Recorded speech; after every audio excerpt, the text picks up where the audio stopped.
va a hacer esto, va a hacer esto, ¿verdad? Y va a hacer esto, y va a hacer esto, y va a hacer esto, y va a hacer esto, y esto. Y al final no tiene nada que pedir. Acabó de estudiar la Biblia y no tiene nada que pedir. Entonces, no debe seguir adelante.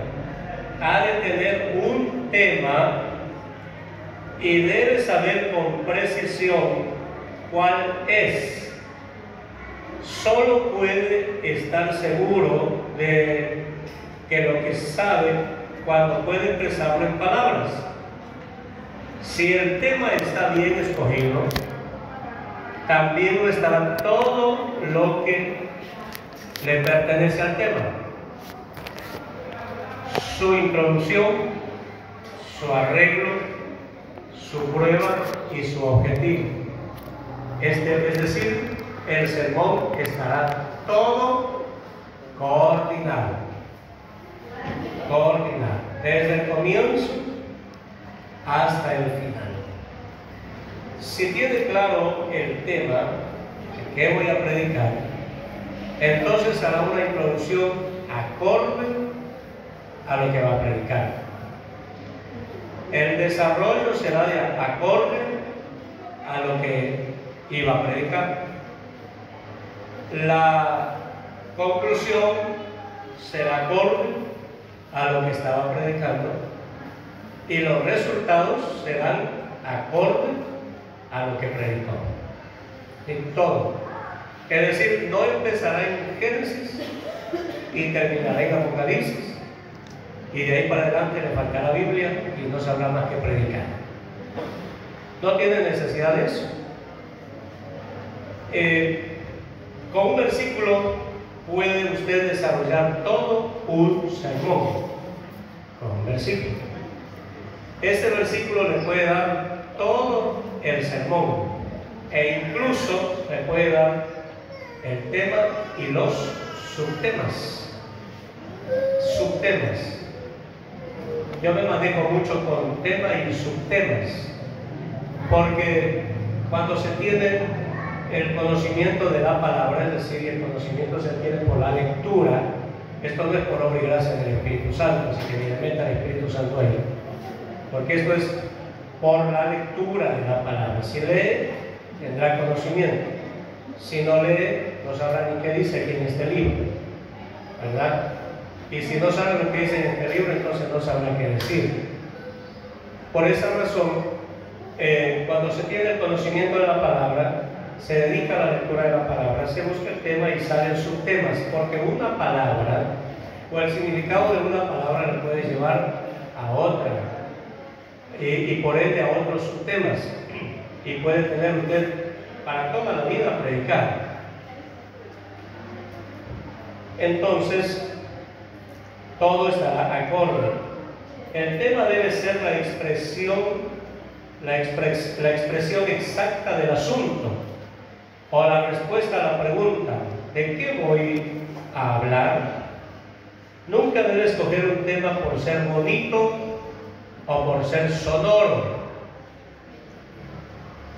No debe escoger por ser bonito o por ser sonoro como frase, sino que ha de expresar claramente el objetivo que el sermón persigue. Todo predicador, para preparar bien su sermón, debe responder la siguiente pregunta. Pasa a la siguiente pregunta: ¿por qué voy a hablar de este tema? ¿De qué voy a predicar? ¿De qué voy a hablar? ¿Por qué voy a hablar de este tema? ¿Qué fin deseo lograr? Entonces, el tema no solo ha de abarcar o incluir lo que se va a decir, sino que ha de excluir todo lo que no tenga que ver con el asunto a tratar, es decir, con el tema. En toda preparación para el púlpito, las primeras palabras que se escriban deben ser la expresión exacta del tema, o sea, la respuesta a la pregunta de qué voy a hablar. Todo hasta allí. ¿Sí entendió? ¿Sí está entendido? ¿O no está entendido? Si no dice nada es porque no entendieron nada. Muy rápido para copiar. Ah, para copiar. No, eso usted tiene que hacer un resumen, no tiene que copiar al pie de la letra. Aquí solo hay 4 palabras que tenía que copiar, cuatro expresiones, 4 interrogantes. ¿De qué voy a predicar? Tema. ¿Sí? ¿Cuál es la otra? ¿De qué voy a hablar? ¿Cuál es la otra? ¿Por qué voy a hablar de este tema? ¿Y cuál es la otra? ¿Qué fin deseo lograr? Listo, ahí está todo el sermón. Si tiene estas interrogantes o si se somete a estas interrogantes, puede armar el mensaje. Puede decir que este es el esqueleto de la predicación. ¿Qué voy a hablar? ¿Qué voy a hablar? Bueno, repito. ¿Qué fin deseo? ¿De qué voy a predicar? Lo otro es, ¿De qué voy a hablar? ¿de qué voy a hablar?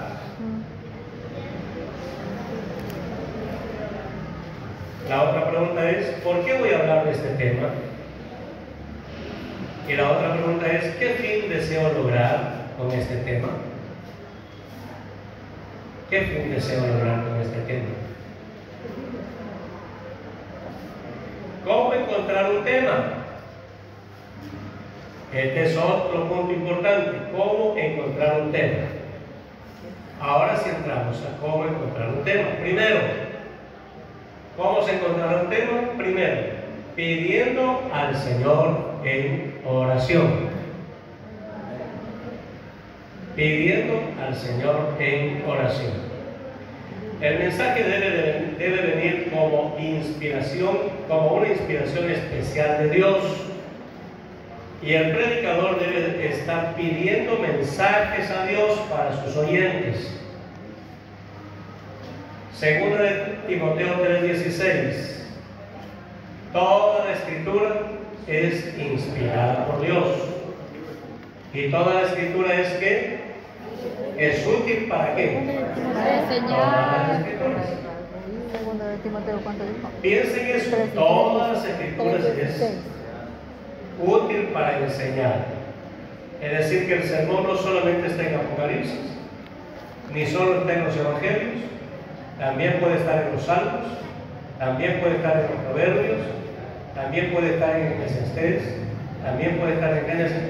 Pero ¿cómo encontrará el predicador el sermón? Pidiéndole a Dios, sí, pero ¿y luego qué más?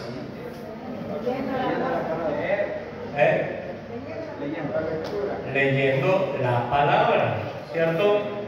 El mensaje entonces debe venir como una inspiración especial de Dios, y el predicador debe estar pidiendo mensajes a Dios para sus oyentes. El predicador puede recibir la inspiración de un mensaje reflexionando sobre las necesidades espirituales de los oyentes.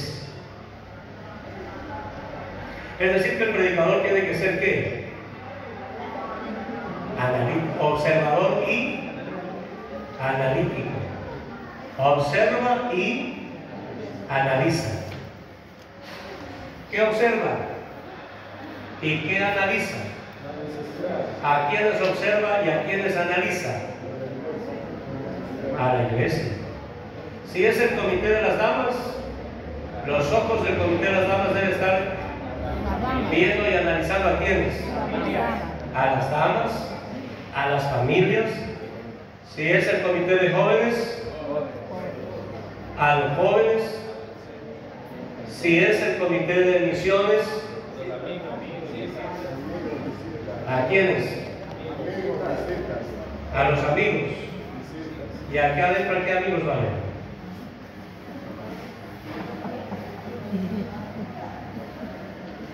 ¿A qué amigos va a haber acá?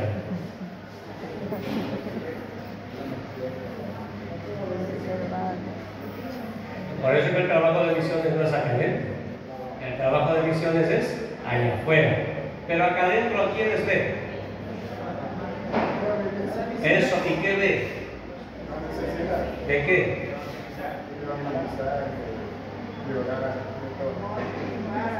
¿La necesidad de qué?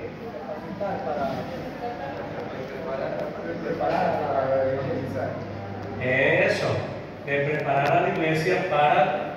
Pero ¿por qué se le ocurre a usted preparar a la iglesia para evangelizar? Porque hay esa necesidad, o sea, de las almas afuera. Ah, bueno. ¿Por qué más? Es un mandato. Claro. ¿Por qué? Porque enseñándole a los hermanos, ellos van a predicar a su familia. Eso. ¿Pero qué está viendo? ¿Qué ve el comité de misiones? ¿Por qué le lleva a predicar a la iglesia ese tema? Porque es un mandato. ¿Qué puede estar viendo de pronto? ¿Qué puede estar viendo? La necesidad que hay Sí, pero ¿qué necesidad? de conocer más. La familia de los creyentes también. A ver, vamos, entre misiones a su área. Para enseñar a la iglesia a evangelizar es porque está viendo que el comité de misiones. Que la iglesia no evangeliza. Entonces, como ven que la iglesia no evangeliza, misiones dicen hay que tratar esta temática porque la iglesia no evangeliza y todos tenemos que ser evangelistas. Ahora bien, si misiones observa la necesidad, como cualquier otro comité, entonces sabrá de qué predicar. Porque si no, misiones va a decir, vamos a enseñar a la iglesia el tema de la importancia de la intercesión. Y ahí le dice, ¿y quién les mandó a meterse en esa área? No sean metidos, no se metan allá. Que no es el área de ustedes. Misiones va a decir, no, intercesión va a decir, esa es nuestra área y ¿qué hace misiones hablando de ese tema? ¿No es cierto? ¿Qué le parece? Entonces, no se meten en área ajena, no se meten en área ajena. Cuando el comité, cuando el predicador, el comité está viendo y está analizando la necesidad de su segmento o el segmento al que pertenece.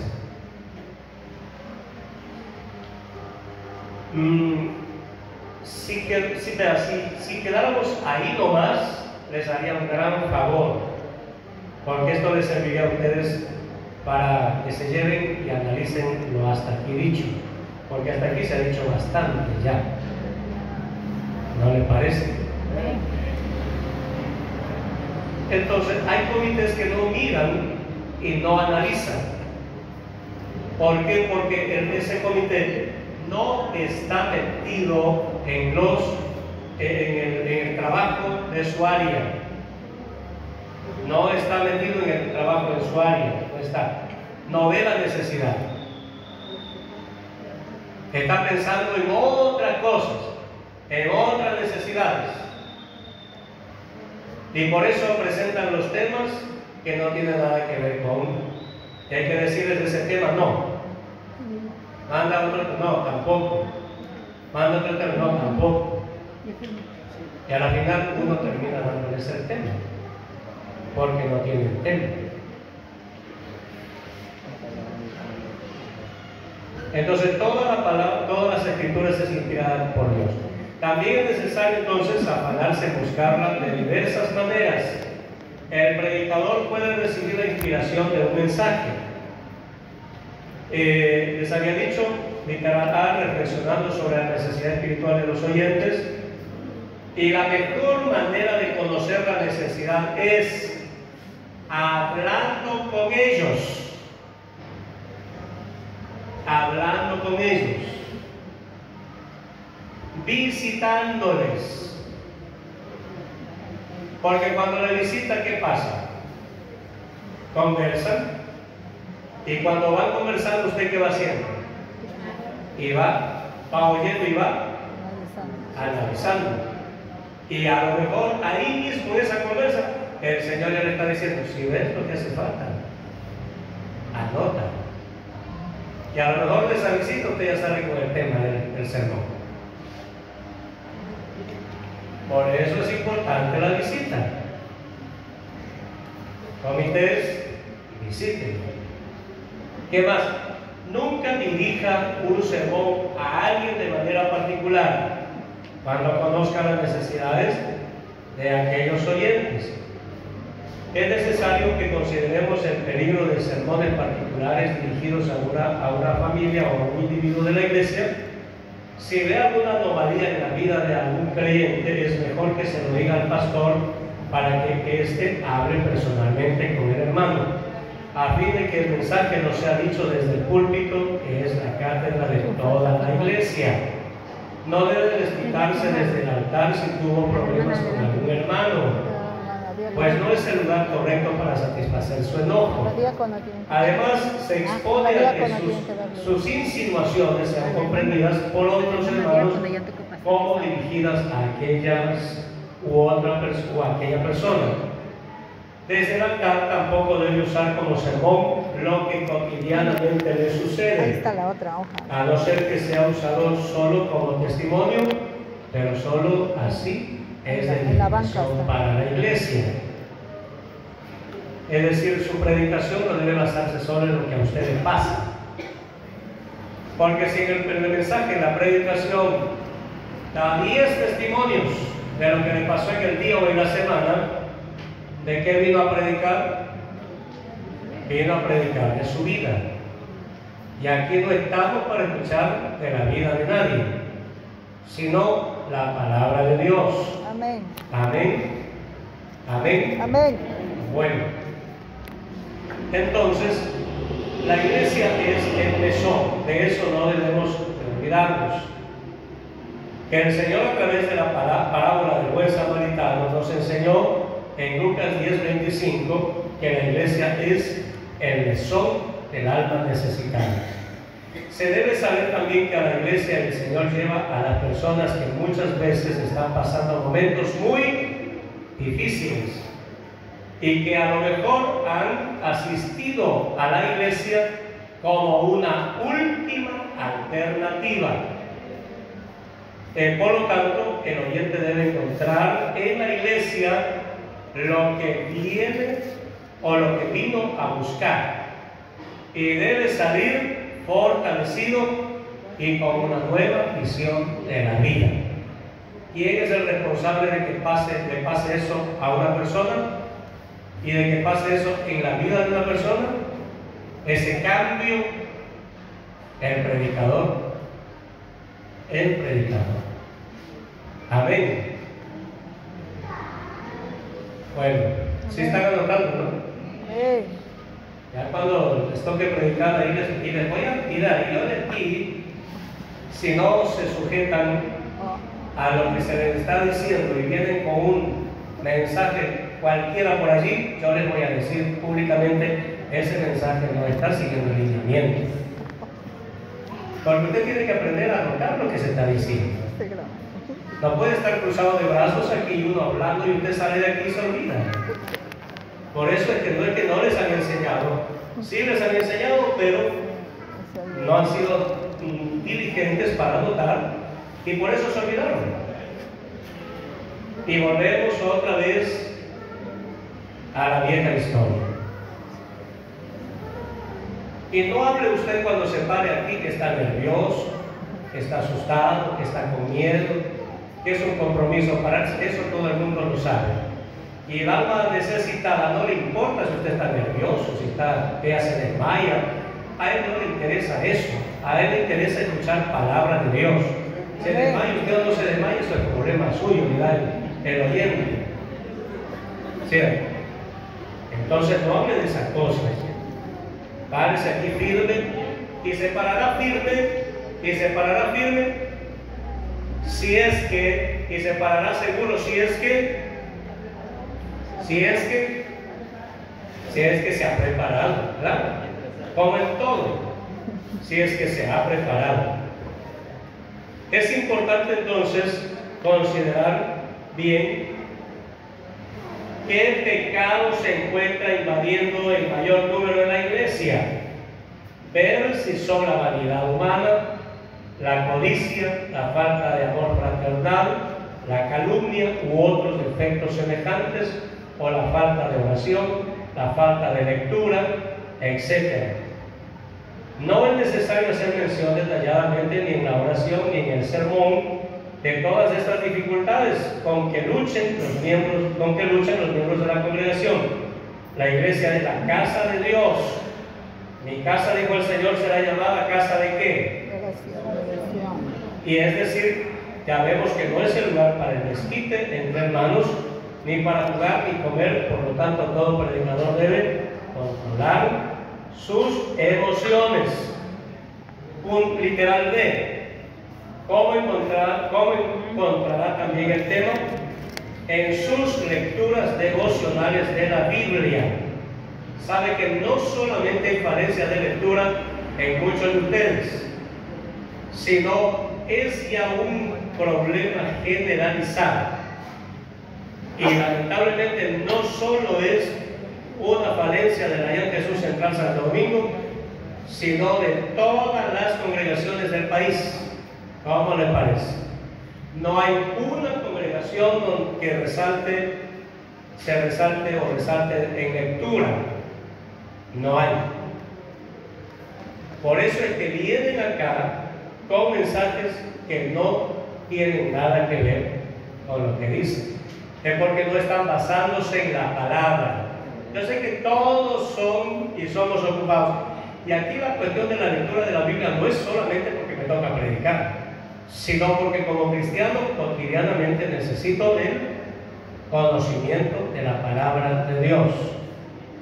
Al cura le alegra que su creyente católico no lea la Biblia nunca, porque así les dice cualquier cosa y la gente sale contenta. Pero al pastor no le alegra que el creyente no lea la Biblia. Más bien le alegra que el creyente lea la Biblia. ¿Para qué? Para que cuando el predicador está predicando diga amén. Yo a veces les escucho que aplauden por aplaudir. No tiene nada que ver con el mensaje, no hay nada relevante y ya están aplaudiendo. Y yo les pregunto, ¿y por qué aplauden? ¿Sí? O sea, yo le hago la pregunta y digo, a ver, ¿por qué aplaudieron? Porque no era de aplaudir, y aplaudieron. Y miren, y de eso se aprovechan, y de la ignorancia se aprovechan los predicadores neopentecostales. Ellos viven de eso, de emocionar a la gente, porque le dan a la gente lo que a la gente le emociona. Y por eso aplauden y gritan y esto y lo otro, pero son los neopentecostales. La iglesia no tiene esa costumbre y no debe tampoco caer en esa costumbre. El predicador grita y ya caen impactados unos cuantos al piso. En el neopentecostalismo dice cualquier cosa el predicador y ya están hablando en lenguas. Solo porque el predicador pega un grito ya está hablando en lenguas. Pero eso es porque no está basado el oyente en el conocimiento de la palabra, sino en la emoción. Entonces se encontrará también el tema en sus lecturas devocionales de la Biblia. El predicador no debe alimentar a otras almas manteniendo la suya en escasez de alimento. Sin embargo, este es el defecto de muchos servidores que siempre pasan ocupados en sus muchos afanes. Respóndase usted mismo, ¿cuánto tiempo al día lee la Biblia? ¿Cuántos minutos lee la Biblia al día? Y uno mira incluso a gente religiosa que lee más la Biblia que los mismos apostólicos. ¿Cuántos minutos lee la Biblia al día? No diga, solo responde hacia sí mismo.